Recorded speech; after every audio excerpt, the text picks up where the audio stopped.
Sebelumnya bersama istri dan anak-anak kami, saya menyapa Bapak Ibu Saudara sekalian, selamat malam, Shalom Alehem. Puji Tuhan, seberapa kita yang boleh hadir pada malam hari ini merupakan kesempatan yang sangat baik,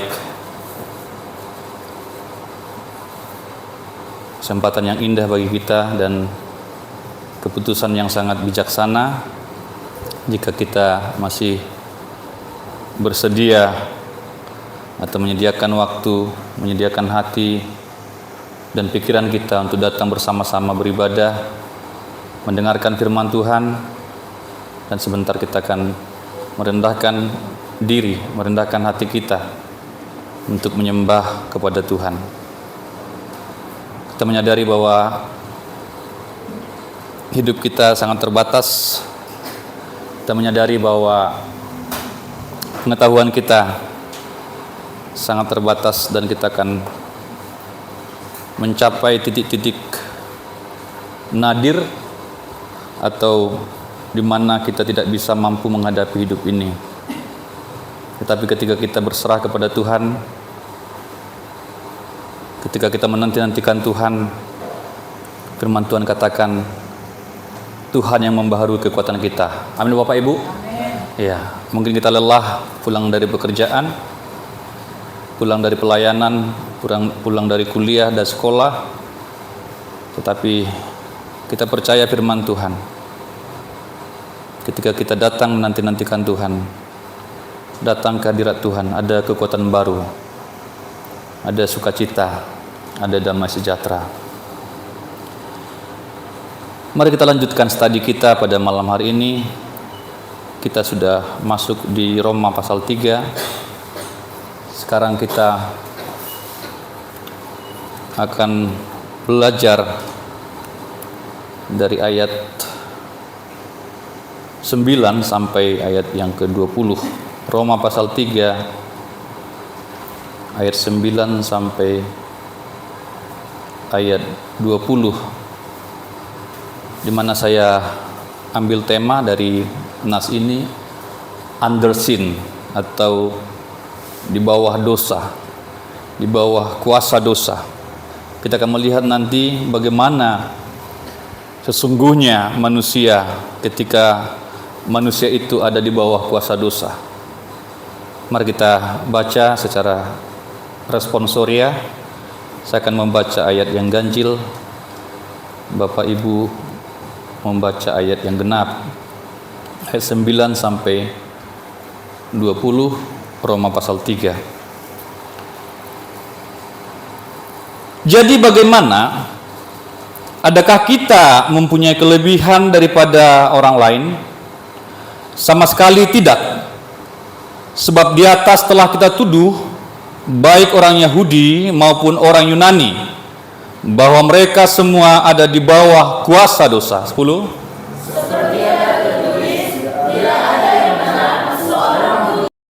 Dosa sering kita sebut kejatuhan. Ketika orang berdosa, kita katakan dia jatuh. Dosa adalah kejatuhan. Namun dosa juga menjatuhkan manusia. Dosa itu menjatuhkan manusia. Merampok adalah dosa, tetapi dosa itu pun merampok manusia. Dosa menjatuhkan apa? Dosa menjatuhkan harkat manusia. Dosa menjatuhkan harga diri manusia. Dosa menjatuhkan martabat manusia. Dosa merampok segala sesuatu dari dalam diri manusia. Itu sebabnya setiap orang berdosa selalu bermasalah dengan harga dirinya. Setiap orang yang jatuh ke dalam dosa, langsung harga dirinya itu turun. Dia tidak percaya diri lagi. Dia merasa bersalah, dia merasa tertuduh.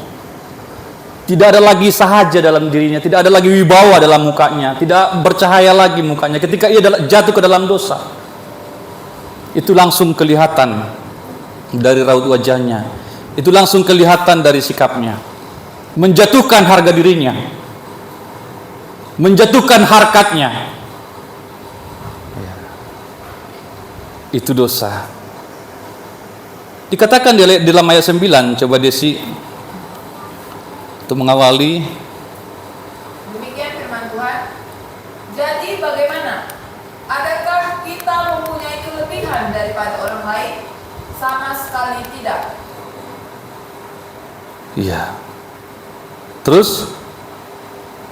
Sebab di atas telah kita tuduh baik orang Yahudi maupun orang Yunani bahwa mereka semua ada di bawah kuasa dosa. Iya.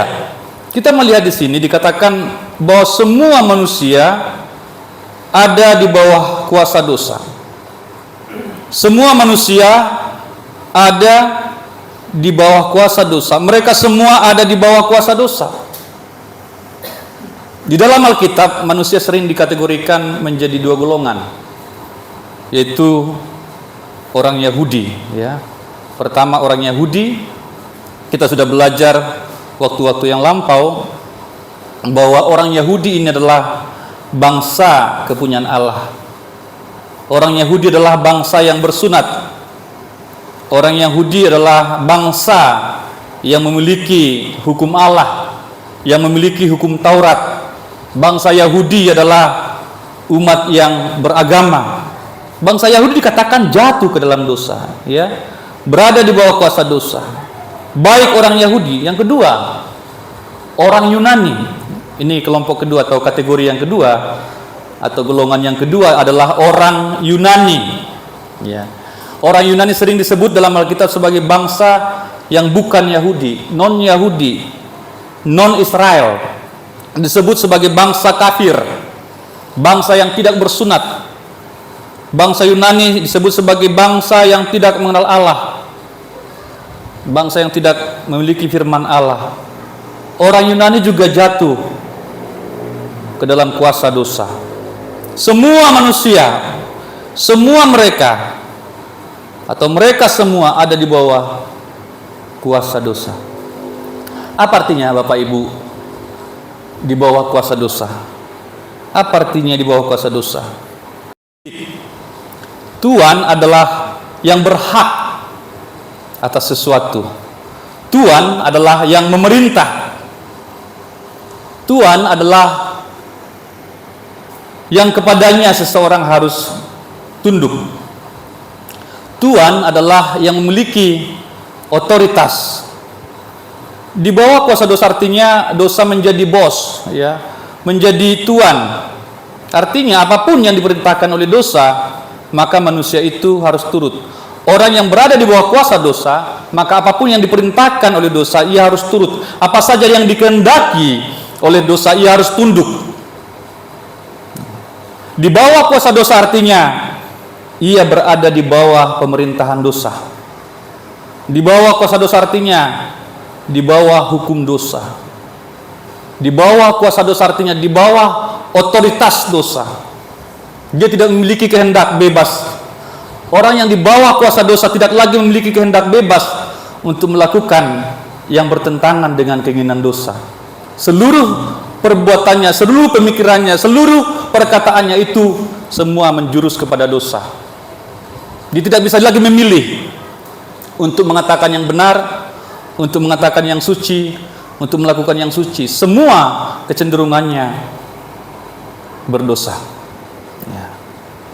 Dosa menjadi tuannya, dosa menjadi bosnya. Ketika dosa mengatakan A, yes bos. Ketika dosa mengatakan B, iya tuan. Pokoknya dia turut aja kepada dosa. Dibawa kemana dia mau. Dosa membawa kemana dia turut. Dosa mengajak kemana tidak ada perlawanan sedikit pun. Itu artinya di bawah kuasa dosa. Yang kedua, di bawah kuasa dosa artinya manusia menjadi hamba. Manusia menjadi hamba. Manusia ada di bawah kuasa dosa itu. Ya. Manusia menjadi budak dosa. Manusia berada di bawah atau di dalam tawanan dosa. Hamba berarti orang yang berada di bawah otoritas atau wewenang, ya.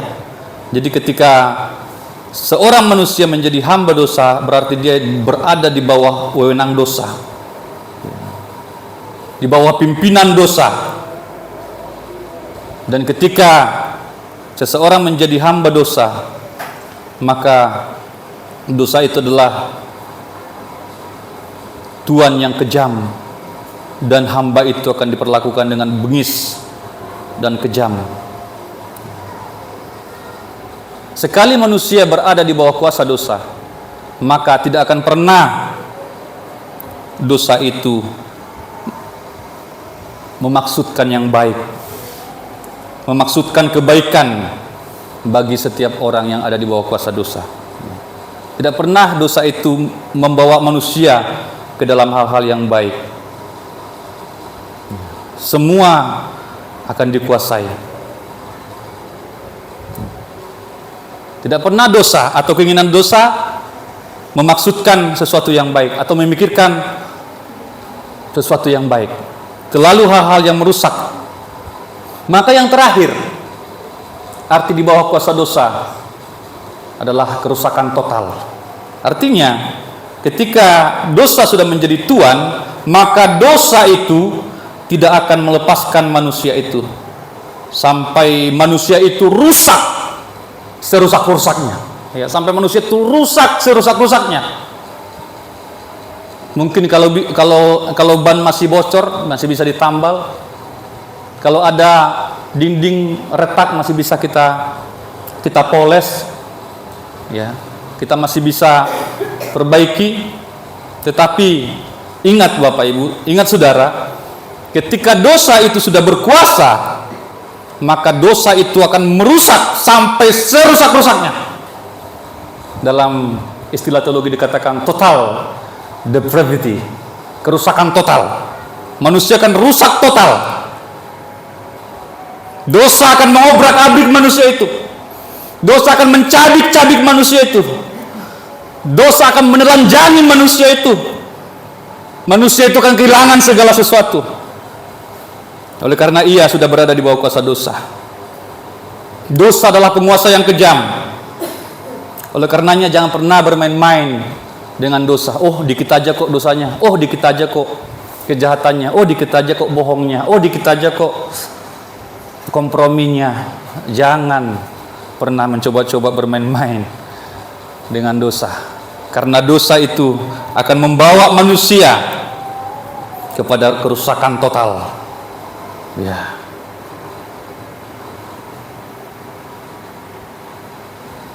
Saya catat di sini. Dosa itu seperti ular berbisa yang memagut orang-orang yang berani, ya, yang berani bermain-main dengannya. Ular berbisa, ular kobra. Ya. Dia akan memasukkan racunnya. Dosa itu akan mengikat, akan mencengkram manusia sampai manusia itu kehilangan segalanya. Pertama-tama seseorang mencoba-coba narkoba berbagai jenisnya. Kemudian dia makin lama makin ketagihan, dosisnya makin tinggi. Ya. Dia sepertinya sesaat merasa kenikmatan ketika dia mengkonsumsi narkoba, menghisap ganja dan lain sebagainya. Tetapi dia tidak sadar itu sudah merusak dia, merusak dari dalam. Saya tidak tahu teman-teman, Bapak Ibu, jenis apa itu. Ada sejenis narkoba juga di mana pemakainya itu sampai nanti menyayat-nyayat tubuhnya, menyayat-nyayat tangannya. Kemudian darahnya itu dihisap begini. Ya. Dihisap darahnya dan dia merasa kenikmatan. Sehingga dia hancur sehancur-hancurnya. Kalau Tuhan tidak tolong, pasti mati. Tubuhnya akan kurus. Itu baru satu dosa. Ya. Dia akan menyeret, dosa itu akan menyeret manusia itu sampai tidak ada nilainya lagi.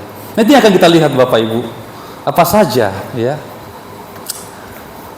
kondisi manusia yang ada di bawah kuasa dosa.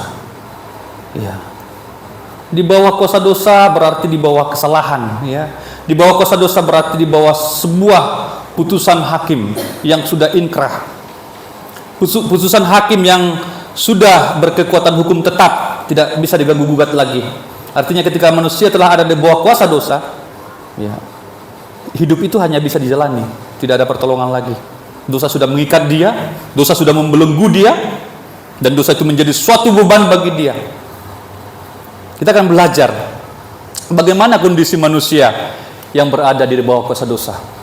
Kondisi manusia yang berada di bawah kuasa dosa. Karena dosa itu akan meruntuhkan manusia, dosa itu akan meluluhlantahkan semua yang baik dalam diri manusia. Kita melihat pertama, ya, manusia yang ada di bawah kuasa dosa itu dikatakan tidak ada yang benar. Seorang pun tidak. Tidak ada seorang pun manusia yang benar ketika ia sudah berada di bawah kuasa dosa. Itu maksudnya. Itu ayat 10. Tidak ada yang benar, seorang pun tidak. Tuhan selalu mencari orang yang benar. Tuhan selalu mencari orang yang rendah hati, orang yang benar. Namun sekali lagi, manusia yang telah ada di dalam cengkraman dosa, yang telah ada di bawah kuasa dosa, tidak satu pun yang benar. Itu kita melihat Bapak Ibu, bahkan dari awal-awal penciptaan, setelah manusia jatuh ke dalam dosa, Adam dan Hawa jatuh ke dalam dosa, kemudian beberapa generasi berikutnya jatuh ke dalam dosa, makin bobrok, sampai pada zaman Nuh, Tuhan tidak bisa lagi tahan melihat dosa manusia, karena dosa manusia itu sudah memuncak sampai ke langit, sampai ke sorga. Pada zaman Nuh, Tuhan kemudian berfirman bahwa manusia itu akan dibinasakan dengan air bah. Ya. Tetapi ada satu orang namanya Nuh, beroleh kasih karunia di mata Tuhan. Coba kita lihat ya. Desi bantu kita. Kejadian pasal 6. Ketika dosa itu sudah masuk, Bapak Ibu, saudara-saudara, dia akan menggerayang, ya. Dia akan tidak akan berhenti sampai seluruhnya dikuasai, ya. Itu sifat dosa, sampai dia menguasai seluruh manusia itu, seluruh sendi-sendi manusia itu. Kejadian pasal yang ke-6, sebenarnya yang saya mau saudara dengar adalah ayat 8, tapi supaya saudara tahu konteksnya, kita akan baca mulai dari ayat 5, ya. Dari ayat 5 kita dengarkan, Desi bacakan sampai ayat 8. Silakan Desi. Demikian firman Tuhan. Ketika dilihat Tuhan bahwa kejahatan manusia besar di bumi, iya, dan bahwa segala kecenderungan hatinya selalu membuahkan iya, kejahatan semata-mata. seluruh kecenderungan hatinya, segala kecenderungan hati selalu, tidak pernah tidak, selalu. Ya, secara berturut-turut, selalu, tidak pernah tidak. Terus Maka menyesallah Tuhan, iya, bahwa Ia telah menjadikan manusia di bumi, dan hal itu memilukan hatinya. terus Berfirmanlah Tuhan, Aku akan menghapuskan manusia yang telah kuciptakan iya, di muka bumi, iya, baik manusia maupun hewan, iya, binatang-binatang melata, dan burung-burung di udara, iya. sebab aku menyesal bahwa aku telah menjadikan mereka. Terus Tetapi Nuh mendapat kasih karunia di mata Tuhan. iya, di sini pun sebenarnya Nuh hanya mendapat kasih karunia di mata Tuhan. Bukan berarti Nuh itu sama sekali tidak berdosa, bukan berarti seperti itu. Tapi Nuh dilihat Tuhan, ya, diperhatikan oleh Tuhan, dan Nuh mendapat kasih karunia di mata Tuhan pada zaman itu. Tapi seluruh manusia pada zaman itu sudah jatuh ke dalam dosa, dan seluruh kecenderungan hatinya membuahkan kejahatan semata. Jadi ketika dosa itu sudah menguasai, sudah merasuk manusia, maka manusia itu kan rusak serusak-rusaknya. Tidak ada sisa lagi yang baik. Ini kita harus perhatikan Bapak Ibu. Sekali lagi, jangan sampai bermain-main dengan dosa. Dosa itu seperti ular berbisa, ular yang beracun, ya. Jangan bermain-main. Ini yang terjadi di zaman Nuh. Semua manusia telah jatuh. Semua yang dilakukan kejahatan, kecenderungan hatinya kejahatan semata-mata. Tidak ada satupun yang benar, dikatakan firman Tuhan. Demikian juga kalau kita lihat apa yang dikatakan Daud. Kalau kita perhatikan, ya, Daud ini adalah seorang tokoh yang sangat memperkenan hati Tuhan, yang sangat mencintai Tuhan. Tetapi kita tahu bersama-sama, Daud pun tidak luput dari dosa. Dia beberapa kali jatuh ke dalam dosa. Ya, dia berzina dengan istri Uria. Dia melakukan perencanaan untuk menutupi kejahatannya. Daud pun, sekalipun kita melihat dia sangat dekat dengan Tuhan, bahkan dia menulis banyak sekali mazmur atau puji-pujian kepada Tuhan, itu berarti hatinya itu begitu melekat kepada Tuhan. Namun Daud pun, Bapak Ibu, tidak luput dari dosa. Itu sebabnya Daud pun memberikan pengakuan yang sangat mengejutkan kita, bahwa dirinya telah dikandung dalam dosa. Dia menyadari itu, dirinya dikandung dalam dosa. Ya, coba kita lihat Mazmur 51. Desi, silakan. Ini salah satu tokoh dalam Perjanjian Lama yang sangat dekat dengan Tuhan, ya, Daud. Ya, Daud. Tetapi dia sendiri pun menyadari keberadaannya, ya, yang tidak suci, ya, yang tidak benar. Bahkan dia mengaku bahwa dia dikandung di dalam dosa. Ayat 7, Desi. Demikian firman Tuhan, sesungguhnya dalam kesalahan aku diperanakan, Ya. dalam dosa aku dikandung ibuku. Iya. Jadi dari kandungan pun dia sudah di dalam kesalahan, di dalam dosa. Intinya adalah tidak ada manusia yang lahir dalam kebenaran. Dikatakan oleh Paulus, tidak ada yang benar, seorang pun tidak. Ini kondisi manusia yang ada di bawah kuasa dosa. Yang kedua adalah tidak ada seorang pun yang berakal budi. Tidak ada seorang pun yang berakal budi. Ayat 11a, Roma tadi, ya, Roma 3. Kita kembali ke Roma 3. Dikatakan tidak ada seorang pun yang berakal budi. Bapak Ibu, orang yang sudah jatuh ke dalam dosa atau orang yang sudah berada di bawah kuasa dosa, maka dia kehilangan akal sehatnya. Akal budinya menjadi sesat. Akal budi orang yang berdosa menjadi sesat. Ya, namanya sesat ini, Bapak Ibu, ya, sering tidak sadar. Dia sesat, tapi dia tidak sadar bahwa jalannya itu sesat. Dia sudah nyasar, tapi tetap dijalani saja karena dia tidak tahu bahwa dia sedang nyasar. Sudah sesat, maka dia jalan terus di jalan yang sesat itu. Akal budinya setelah sesat. Seandainya manusia itu masih memiliki akal budi atau memakai akal budi saja, maka dunia ini masih bisa lebih baik.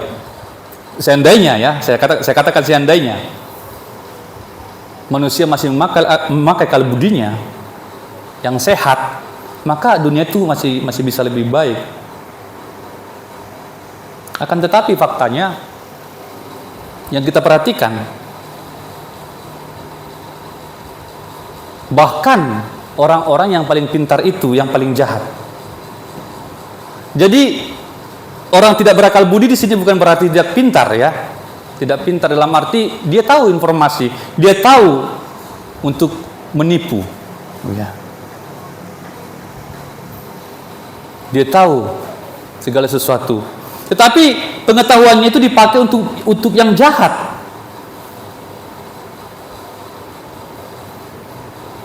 Orang pintar itu akan lebih jahat, Bapak Ibu. Ketika dia tidak benar, akal budinya sesat, maka orang pintar itu akan lebih jahat daripada orang-orang biasa seperti kita.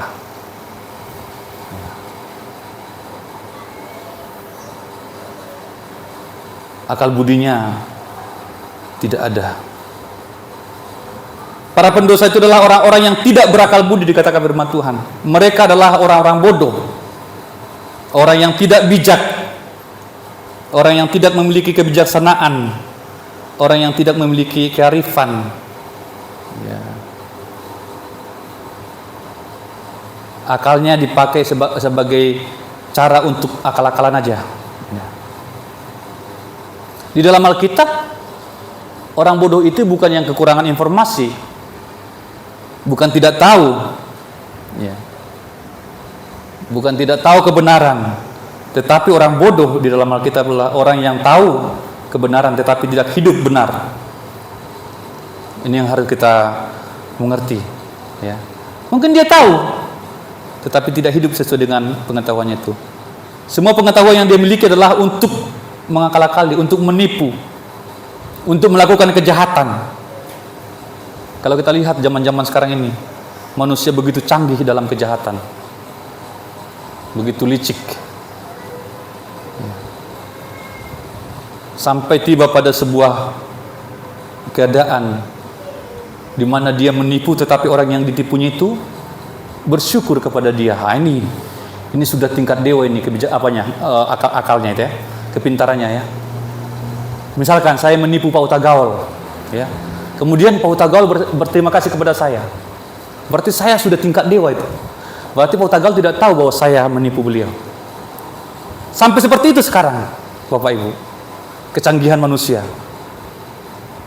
Ya. Saya sudah jahatin Pak Utagaul, tapi dia bersyukur kepada saya. Terima kasih Pak Saud ya.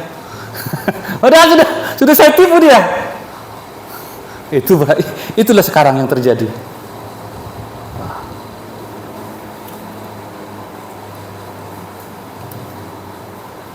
Tapi dikatakan oleh firman Tuhan, mereka itu adalah orang-orang yang tidak berakal budi.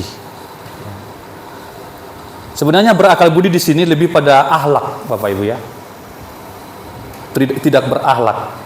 Mungkin dia pintar, tahu, banyak pengetahuannya, canggih pengetahuannya, tetapi tidak berakhlak.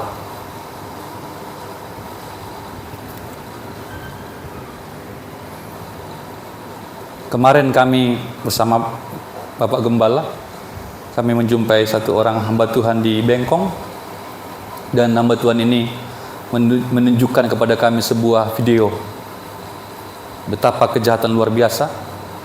Ya, jadi beliau katakan penculikan anak-anak itu benar, itu fakta.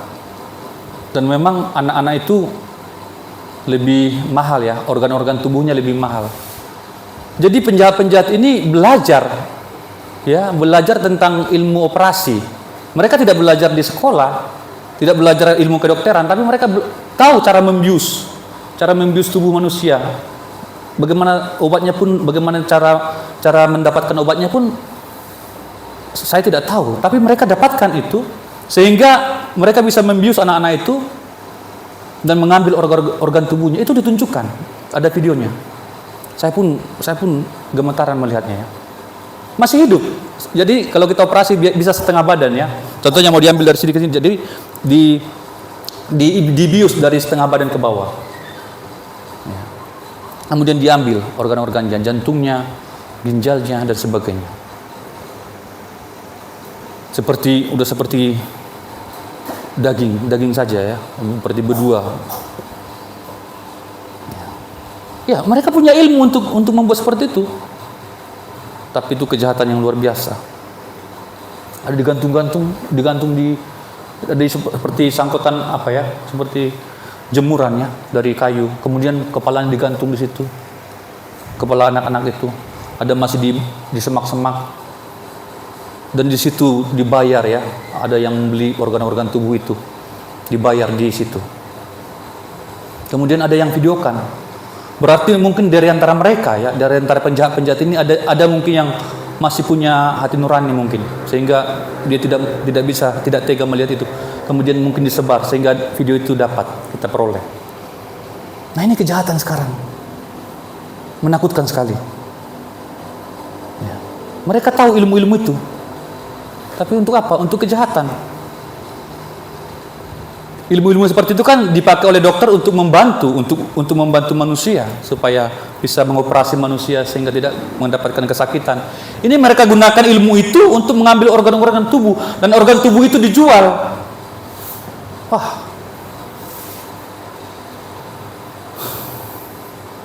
Itu yang terjadi pada saat ini.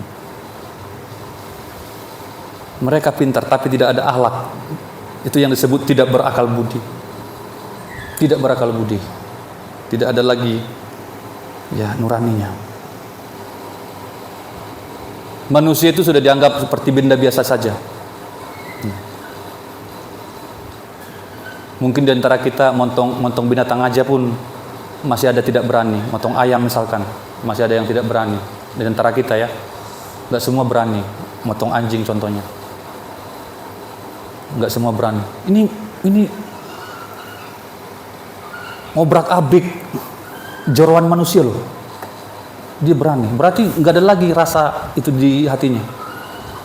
Ini manusia loh. Yang ada di otaknya itu hepeng, duit. Mungkin dia dapatkan MM atau ratusan juta dari situ. Itu aja yang ada di otaknya. Nggak ada lagi nuraninya. Ini manusia yang telah jatuh, berada di bawah kuasa dosa. Tidak ada seorang pun yang berakal budi. Kemudian dikatakan oleh firman Tuhan, tidak ada seorang pun yang mencari Allah. Tidak ada seorang pun yang mencari Allah. Ayat 11b. Orang yang tidak mencari Allah berarti tidak beriman. Ya. Orang yang tidak mencari Allah berarti tidak beriman. Ini sudah fix ya, sudah pasti ya. Coba kita lihat Ibrani, Desi. Ibrani pasal 11. Kami di kaum muda remaja sedang berbicara iman ya, 4 bulan pertama ini sampai bulan besok ya, bulan April. Iman ya. Iman inilah yang menjadi akses kita kepada Tuhan. Iman inilah yang menjadi cara kita berhubungan dengan Tuhan. Orang yang tidak mencari Allah berarti tidak beriman. Ya, karena kalau dia beriman, maka dia pasti mencari Allah. Coba Desi 11 ayat yang ke-6, Des. Demikian firman Tuhan. Tetapi tanpa iman tidak mungkin orang berkenan kepada Allah. Iya. Sebab barang siapa berpaling kepada Allah, ia harus percaya bahwa Allah ada, Iya. dan bahwa Allah memberi upah kepada orang yang sungguh-sungguh mencari Dia. Iya. Saya simpulkan dari ayat ini, kalau orang beriman pasti dia mencari Allah. Amin Bapak Ibu? Iya. Pasti mencari Allah. Dan Tuhan janjikan di sini, Allah akan memberikan upah kepada orang yang sungguh-sungguh mencari Dia. Ya, mencari Dia. Dan di sini dikatakan tidak ada seorang pun yang mencari Allah. Orang yang ada di bawah kuasa dosa tidak ada niat untuk mencari Allah. Mereka tidak peduli dengan Allah. Mereka tidak peduli dengan ibadah. Mereka tidak peduli dengan firman Tuhan. Mereka tidak peduli dengan apa yang dikatakan oleh hamba-hamba Tuhan. Mereka acuh tak acuh. Ya. Mereka tidak peduli akan hal-hal yang rohani. Mereka tidak peduli dengan hal-hal yang kekal sifatnya. Mereka tidak mau datang kepada terang. Mengapa? Karena perbuatan mereka semua gelap. Ketika mereka datang ke dalam terang, maka perbuatan mereka akan terbuka semua. Ya, maka mereka tidak mau mencari Allah. Tidak ada niatan, ya, tidak ada kemauan untuk mencari Allah. Katakan tidak ada seorang pun yang mencari Allah. Iman itu sudah kandas.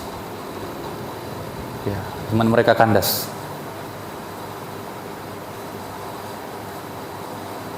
Jadi ini salah satu bukti Bapak Ibu. Kenapa kita beribadah? Itu salah satu bukti bahwa kita masih ada niat untuk mencari Allah. Amin.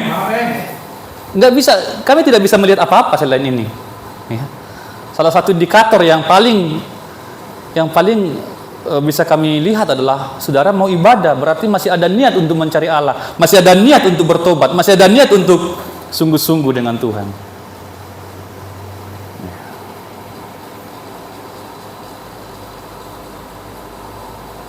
Tapi kalau orang-orang seperti ini yang sudah berada di bawah kuasa dosa, tidak ada lagi. Mereka jalan aja terus, ya, tanpa Allah. Dan kemudian berikutnya dikatakan semua orang telah menyeleweng. ayat 12a. Semua orang telah menyeleweng. Kuasa dosa atas manusia telah menyebabkan kerusakan, dan kerusakan ini merupakan kemurtatan. Ya. Itu sebabnya orang-orang yang tersesat ini tidak heran, ya, jika mereka tidak mencari Allah. Ya, karena mereka memang sudah menyeleweng, sudah sesat, sudah murtad, maka tentu tidak lagi mencari Allah. Padahal mencari Allah adalah tujuan utama manusia. Dikatakan oleh Paulus dalam Kisah Para Rasul, kita tidak usah baca, ya, bahwa Tuhan telah menetapkan batas-batas setiap manusia itu, supaya dimanapun mereka berada, mereka mencari Allah. Jadi ini yang pertama Bapak Ibu, tujuan manusia itu supaya manusia mencari Allah dimanapun kita berada. Ya. Menentukan batas-batas daerah kita, batas-batas, menentukan musim-musim, supaya manusia mencari Allah. Ini tujuan Allah. Ini yang paling utama. Allah menempatkan manusia di sebuah tempat. Allah menciptakan manusia di dalam jalannya, menaruh tempat yang benar. Tetapi manusia meninggalkan jalan yang benar itu. Salah satu arti dosa adalah meleset atau tidak tepat sasaran. Manusia yang telah berada di bawah kuasa dosa berarti telah meleset, ya, tidak tepat sasaran, telah melenceng dari tujuan Allah yang semula. Tujuan Allah semula adalah untuk memancarkan kemuliaannya, supaya manusia memancarkan kemuliaannya, karena manusia adalah gambar Allah, imago Dei, citra Allah. Jadi tujuan manusia adalah supaya manusia itu memancarkan kemuliaan Allah. Tujuan Allah atas kita adalah supaya kita memancarkan kemuliaan Allah yang tidak terlihat, sehingga orang bisa melihat Allah ketika melihat kehidupan kita sebagai orang Kristen. Amin Bapak Ibu? Amin. Iya. Orang tidak melihat Allah, tetapi dikatakan oleh Paulus, kita adalah suratan Kristus yang dibaca oleh semua orang di luar sana. Engkau dibaca di tempat kerjamu, engkau dibaca di kampusmu, engkau dibaca di pasar. Ya. Saya senang ya ketika Pak Utagaul sering bersaksi di sini. Kok orang tahu ya saya hamba Tuhan, gitu ya. Padahal saya tidak kenal dia itu. Ya memang demikian seharusnya. Orang bisa membaca kita walaupun kita tidak bersuara, hanya berjalan saja orang bisa membaca. Amin. Iya. Enggak usah berbicara sudah tahu. Oh iya, Pak Utagaul ini hamba Tuhan. Oh iya, Pak Pasaribu ini anak Tuhan. Dari kemarin juga kami dengan anak-anak ini, ya, kamu dari remaja pulang dari sebuah KKR, kami singgah di depan vihara Sungai Panas, kami beli es karena sudah haus. Kemudian ada tukang itu, ya, tukang es atau tukang gorengan, ya, tukang gorengan. Abang itu hamba Tuhan ya, dia menunjuk saya tidak ada mereka yang dekat dengan sana. Ya, hamba Tuhannya. Ya memang mereka lihat, ya, orang melihat kita, manusia melihat kita, Bapak Ibu. Kok tahu? Saya tidak kenal dia. Ya. Tapi itulah faktanya. Itulah yang dikatakan firman Tuhan, bahwa kita ini dibaca, kita ini suratan Kristus. Amin Bapak Ibu. Ya. Jadi jangan pikir ketika engkau sendiri, oh tidak ada yang melihat. Oh, jangan pikir seperti itu. Kita dibaca. Kita dibaca. Semoga apa yang mereka baca dari kita itu hal-hal yang positif. Jangan sampai kita dibaca negatif, ya. Sering begitu Bapak Ibu, ya, ketika kita mungkin jauh dari lingkungan yang kita kenal, ya. Kita pikir tidak ada orang di sana. Oh, saya bebas melakukan sesuka hati di sini. Misalkan di belakang padang, ya. Siapa yang tahu saya di sini? Ya kan? Siapa yang kenal saya di sini? Saya kan dari Batam. Saya sekarang di belakang padang. Saya bebas, ya. bebas saya di sini. Enggak Bapak Ibu, dibaca, amin. Jangan pikir dia dibaca. Ya.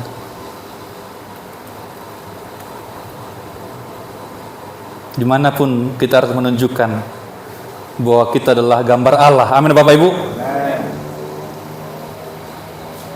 Jangan hanya pencitraan, tapi continue, ya. Mereka menyeleweng, manusia ini telah menyeleweng. Kalau kita perhatikan Bapak Ibu, ya, setiap kali Allah menciptakan sesuatu, ya, Allah menciptakan itu dalam kondisi yang sempurna, kondisi yang benar, kondisi yang suci. Allah menciptakan malaikat dalam kondisi yang benar, tetapi malaikat menyeleweng, mau mengatasi Tuhan. Ya. Kemudian Allah menciptakan manusia. Ketika Tuhan menciptakan manusia, sama juga. Tuhan menciptakan manusia itu sesuai dengan gambarnya. Manusia yang benar, manusia yang suci, manusia yang mulia. Tetapi apa yang terjadi? Manusia juga menyeleweng. Itulah dosa. Menyeleweng. Berkhianat. Itulah dosa. Memberontak. Malaikat memberontak, manusia memberontak melawan firman Tuhan. Dikatakan oleh Paulus, semua mereka telah menyeleweng. Tidak ada ciptaan Tuhan yang tidak baik. Dalam kitab Kejadian dikatakan, sungguh semua amat baik. Amin. Siapa yang buat tidak baik? Ya manusia yang berkehendak ini. Manusia diciptakan baik, manusia diciptakan sempurna, manusia disediakan segala sesuatu dengan sempurna.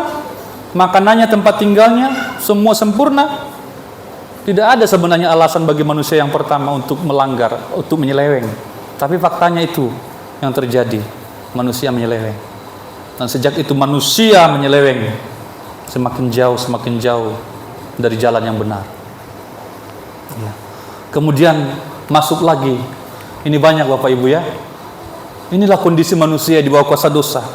Ya, banyak sekali. Semua itu hal-hal yang buruk. Yang kita pelajari ini semua hal-hal yang buruk. Ketika manusia jatuh ke dalam dosa, semua hal-hal yang buruk terjadi. Dan di sini yang kelima, mereka semua tidak berguna. Tidak berguna. Orang-orang yang telah meninggalkan Allah menjadi tidak berguna. Orang-orang yang meninggalkan Tuhan akan segera menjadi sia-sia. Hidupnya sia-sia. Orang yang dikuasai oleh dosa atau yang ada di bawah kuasa dosa akan menjadi beban bagi dunia, akan menjadi beban bagi keluarga karena hidupnya tidak berguna. Anfaedah. Tidak berguna.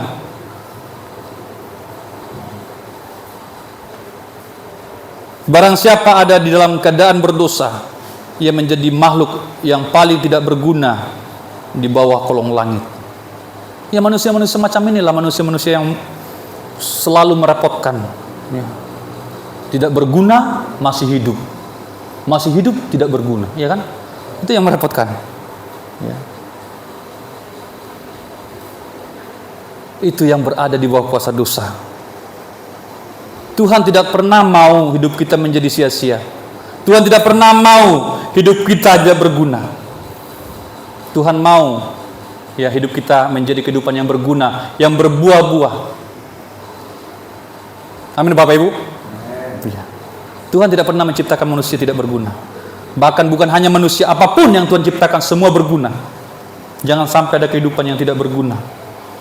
Ya. Biasanya kita menyebut musibah, ya, yang memakan korban jiwa, ya, musibah yang memakan korban jiwa, misalkan gempa bumi atau tsunami memakan korban jiwa, kita sebutkan itu tragedi. Oh, tragis sekali, itu tragedi. Ya. Tetapi saya catat di sini Bapak Ibu, tidak ada yang lebih tragis daripada kehidupan yang tidak berguna. Dengan kata lain, kehidupan yang tidak berguna lebih tragis daripada kematian. Ya, lebih tragis daripada kematian. Hidup tidak berguna lebih tragis daripada kematian.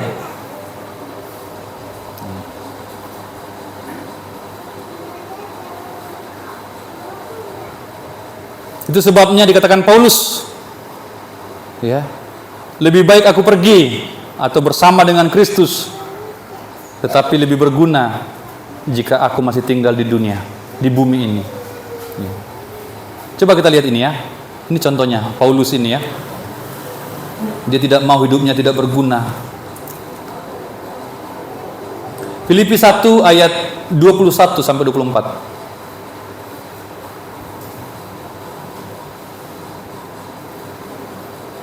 Filipi 1 21-24. Demikian firman Tuhan, karena bagiku hidup adalah Kristus dan mati adalah keuntungan. Tetapi jika aku harus hidup di Iya. dunia ini, Iya. itu berarti bagiku bekerja memberi buah. Sekali lagi Desi, lebih tegas lagi. Tetapi jika aku harus hidup di dunia ini, Iya. itu berarti bagiku bekerja memberi buah. Iya. Jadi mana yang harus kupilih, aku tidak tahu. Iya. Aku didesak dari dua pihak. Aku ingin pergi dan diam bersama-sama dengan Kristus. Itu memang jauh lebih baik. Iya. Tetapi lebih perlu untuk tinggal di dunia ini karena kamu. Iya, lebih baik sebenarnya lebih baik bagi saya, bagiku lebih baik aku pergi kepada Tuhan, kembali kepada Tuhan. Bersama-sama, diam bersama-sama dengan Kristus. Itu lebih baik. Itu lebih enak. Tetapi dia katakan lebih perlu untuk tinggal, ayat 24 tadi. Tetapi lebih perlu untuk tinggal di dunia ini karena kamu. Artinya, jika kita masih hidup, pastikan masih berguna. Amin Bapak Ibu. Cari cara untuk berguna. Jangan sampai lewat satu hari hidup tidak berguna. Suami harus cari cara untuk berguna bagi istri. Istri harus cari cara untuk berguna bagi suami. Anak-anak harus cari cara untuk berguna bagi orang tua. Demikian sebaliknya. Jemaat harus cari cara untuk berguna bagi gereja. Ya.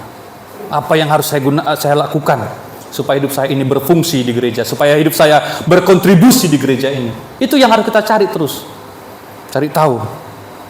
Minta kepada Tuhan. Saya pernah sampaikan, tanya kepada Tuhan, apa yang harus saya lakukan Tuhan? Tuhan akan kasih tahu. Ya, Tuhan akan memberikan di hatimu, ini harus engkau lakukan, anakku. Ya, jangan sampai hidup tidak berguna. Karena hidup tidak berguna adalah hidup yang berada di bawah kuasa dosa. Orang yang berada di bawah kuasa dosa, dikatakan oleh Paulus, mereka semua tidak berguna. Mengapa tidak berguna? Ya, karena tidak ada yang melakukan yang baik. Ya. Yang keenam, tidak ada yang berbuat baik, seorang pun tidak.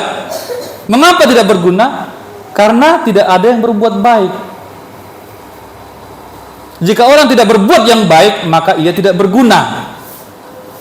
Dengan kata lain, hanya dengan berbuat baiklah maka kita berguna. Itu cara berguna, berbuat baik. Berbuat baik kepada yang lain. Itu cara paling sederhana dan paling dekat untuk berguna, berbuat baik.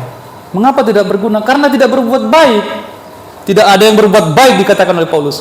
Tidak ada yang berbuat baik, seorang pun tidak. Maka dikatakan yang ayat 5 tadi, yang kelima tadi, mereka semua tidak berguna. Mengapa tidak berguna? Karena tidak ada yang berbuat baik.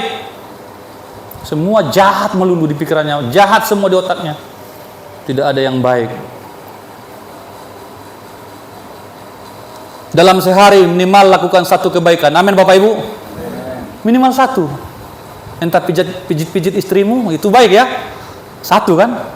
Entah buat kopi buat untuk suamimu, itu baik ya. Buat teh obeng, itu baik. Pikirkan apa yang baik.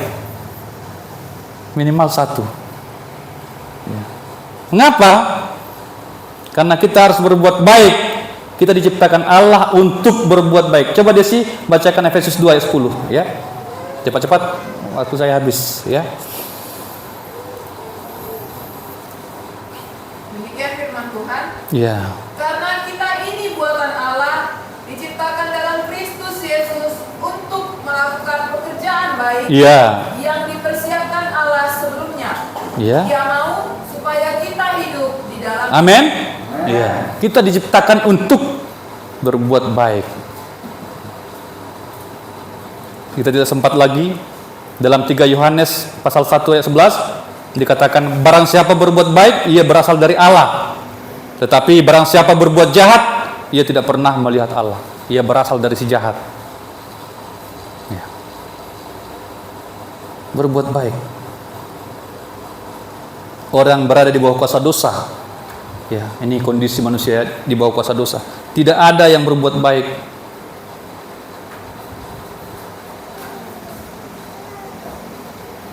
Karena perbuatan baik orang jahat itu jahat. Dengarkan ya, perbuatan orang jahat yang baik itu, yang disebut baik itu jahat. Contohnya sama-sama narkoba ya. Berbuat baik itu menurut mereka ya berbagi narkoba itu jahat kan? Berbagi narkoba berarti sama-sama tenggen, sama-sama apa ya? Sama-sama bermasalah. Berbagi narkoba. Itu perbuatan baik. Itulah perbuatan baik orang-orang jahat. Maka dikatakan tidak ada yang berbuat baik. Karena yang mereka anggap sebagai kebaikan yaitu berbagi yang berbagi kejahatan itu, berbagi narkoba, berbagi ganja, berbagi hasil curian. Itulah yang baik bagi mereka. Ya, makanya tidak ada yang baik. Dan kemudian dikatakan firman Tuhan, ini organ-organ tubuh ya. Ya, coba bantu.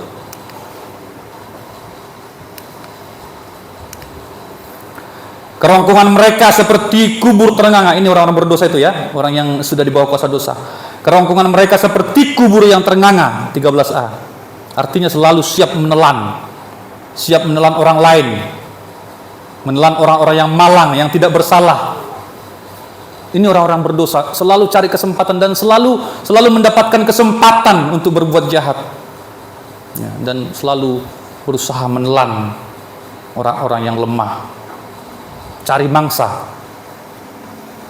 Kerongkongan mereka seperti kubur yang terenganga. Kubur yang terenganga itu kan seperti kuburan yang digali, berarti siap untuk menelan jenazah. Ini manusia berdosa. Ya, selalu mencari mangsa, selalu mencari kesempatan untuk menelan. Jahat sekali. Itu kerongkongan ya. Kemudian yang ke-8, lidah. Ya. Lidah mereka merayu-rayu. 13b. Artinya mereka ini selalu siap menjebak. Hati-hati ya. Hati-hati dengan lidah orang berdosa, selalu siap menjebak kita. Selalu siap menjerat, selalu siap untuk menjatuhkan dengan rayuan-rayuan pulau kelapa. Hati-hati dengan rayuan-rayuan ya. Gadis-gadis hati-hati. Rayuan-rayuan manusia-manusia atau laki-laki bejat, laki-laki berdosa. Ya. Dengan lidah mereka telah memakai tipu muslihat. Di sini mereka memperlihatkan bahwa mereka adalah anak-anak iblis. Karena iblis adalah pendusta dan bapa segala dusta. Mereka memakai lidah mereka untuk merayu. Hal ini menyeratkan kepada kita bahwa mereka sudah melakukan itu dengan lihai, ya, dengan terbiasa. Dan kita selalu menjadi incaran. Anak-anak Tuhan, orang-orang yang baik, yang jujur, yang tulus selalu menjadi incaran dari orang-orang berdosa. Maka kita harus hati-hati, minta hikmat dari Tuhan untuk bisa memilah, ya, untuk bisa membedakan mana ucapan-ucapan yang menipu, mana ucapan-ucapan yang benar. Kemudian saya cepat-cepat Bapak Ibu karena banyak ini ya waktu kita. Kemudian dikatakan bibir mereka mengandung bisa, artinya selalu siap meracuni, ya, selalu siap meracuni. Perkataan mereka akan meracuni, ya. Perkataan-perkataan mereka selalu berusaha meracuni kita. Jadi hati-hati berteman. Jangan menelan semua perkataan-perkataan yang adalah racun. Bibir orang berdosa itu toksik ya. Hati-hati dengan pemilik bibir toksik ya. Hati-hati. Hati-hati, jangan sampai terpengaruh. Nah ini bisa, ya berbisa ya, kata-katanya berbisa. Akan meracuni kita, akan meracuni pikiran kita, meracuni mental kita, meracuni iman kita, akan merusak kita kalau kita tidak hati-hati. Karena yang keluar dari bibir mereka itu meracuni, itu merusak manusia, merusak keluarga. Kita lindungi juga keluarga kita dari perkataan-perkataan toksik. Jangan sampai merusak keluarga, merusak rumah tangga. Ya. Banyak juga orang Kristen melalui dosa ini menunjukkan bahwa mereka masih berada di bawah kuasa dosa. Masih suka sumpah serapah. Apalagi di kampung kita sana ya. Saya disarap babi ti mau anu katanya. Ya, kayak gitu-gitu itu sumpah serapah. Itu kutuk ya. Kami sangat berhati-hati dengan bersama istri dengan anak-anak kami. Jangan sampai keluar hal-hal seperti itu. Ya. Mungkin kita emosi atau apapun itu, jangan sampai keluar. Sumpah serapah. Kemudian kaki mereka, dikatakan 11, kaki mereka cepat untuk menumpahkan darah. Orang yang berada di bawah kuasa dosa selalu cepat, selalu jeli melihat kesempatan untuk berbuat jahat. Mereka selalu terbiasa, terlatih untuk mengeksekusi kejahatan. Mereka selalu, karena memang mereka selalu merancangkan yang jahat itu tadi, ya, maka cepat sekali menumpahkan darah, cepat sekali melakukan kejahatan. Ya. Ada kesempatan. Tadi sebelum kita ibadah ini, saya dengar lagi bagaimana itu di tempat di Batam ini, Bapak Ibu ya, ada seorang ayah mencabuli anaknya, mencabuli 3 orang anaknya yang masih kecil-kecil. Ayah mencabuli anaknya ini laki-laki, ya. Di Nongsa sana saya dengarkan tadi berita. Aduh.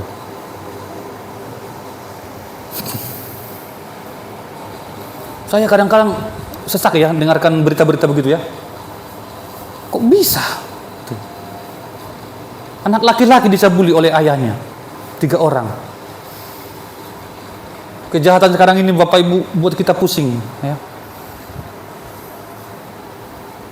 Mungkin selama ini jauh di sana, di Jawa, di mana, di Kalimantan.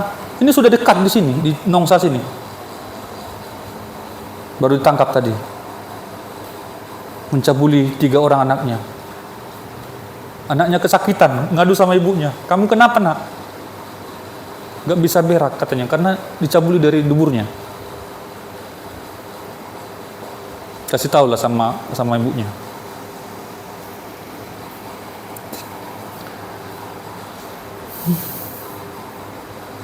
Cepat untuk kejahatan. 12. Keruntuhan dan kebinasaan mereka tinggalkan di jalan mereka. Artinya kemanapun mereka pergi, selalu ada yang rusak, ada keruntuhan, ada kebinasaan menyertai mereka. Iya. Manapun mereka berada selalu ada yang kacau.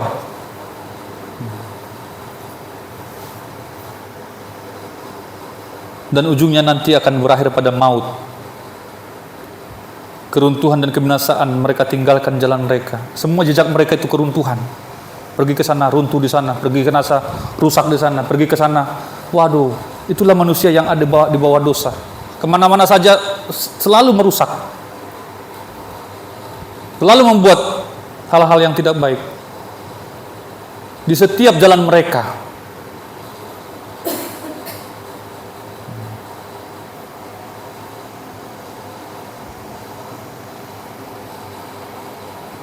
Itulah budak dosa. Ya. Keruntuhan, kebinasaan. 13. Jalan damai tidak mereka kenal. Ayat 17. Jalan damai tidak mereka kenal.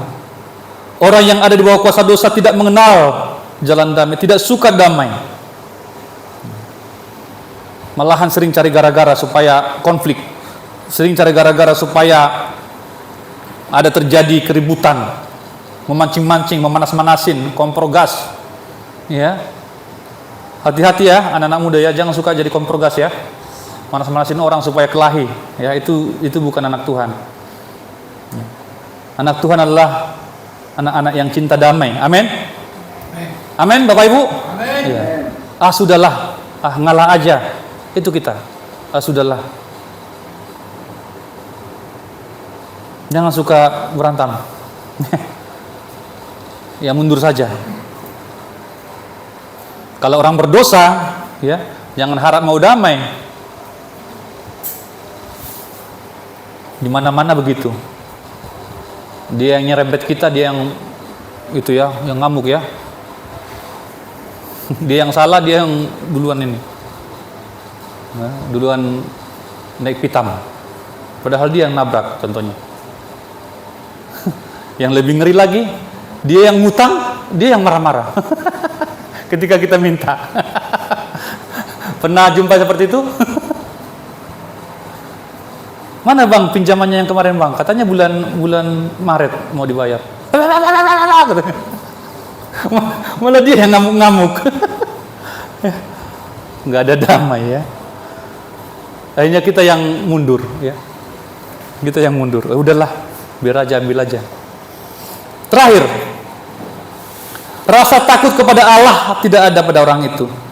Tidak ada rasa takut kepada Allah. Ya, dalam diri orang-orang yang ada di bawah kuasa dosa. Ini kondisi manusia yang berdosa. Tidak takut kepada Tuhan. Dan inilah akar dari semua keburukan manusia. Ya. Orang yang tidak takut akan Tuhan itu akan bobrok sebobrok-bobroknya. Ya, gimana? Kepada Tuhan aja tidak takut? Inilah akarnya ya Bapak Ibu ya. Rasa takut kepada Allah tidak ada pada orang itu. Dan kemudian mengakhiri ya. Ayat 19-20 itu dikatakan tidak seorang pun yang dapat dibenarkan di hadapan Allah. Coba. Tidak seorang pun yang dapat dibenarkan di hadapan Allah karena melakukan hukum Taurat. Tidak ada seorang pun yang dapat dibenarkan di hadapan Allah karena melakukan hukum Taurat. Ya. Paulus mengetahui ketidakmampuan manusia ini ya, untuk melakukan hukum Taurat. Semua yang dikerjakan oleh hukum Taurat adalah untuk memberitahu dan meyakinkan manusia akan keberdosaannya. Taurat tidak pernah dimaksudkan untuk membawa manusia kepada keselamatan. Tetapi Taurat itu hanya memberitahukan, hanya menunjukkan bahwa manusia itu adalah manusia yang berdosa dan tidak ada satu orang pun yang sempurna melakukan hukum Taurat. Maka nanti kita akan belajar sehingga kita membutuhkan Kristus karena kita tidak mampu untuk melepaskan diri dari kuasa dosa itu. Maka kita butuh anugerah dari Tuhan. Sampai di sini firman Tuhan pada malam hari ini. Kita berdoa. Bapa, akan bersyukur pada malam hari ini Engkau mengajar kami bagaimana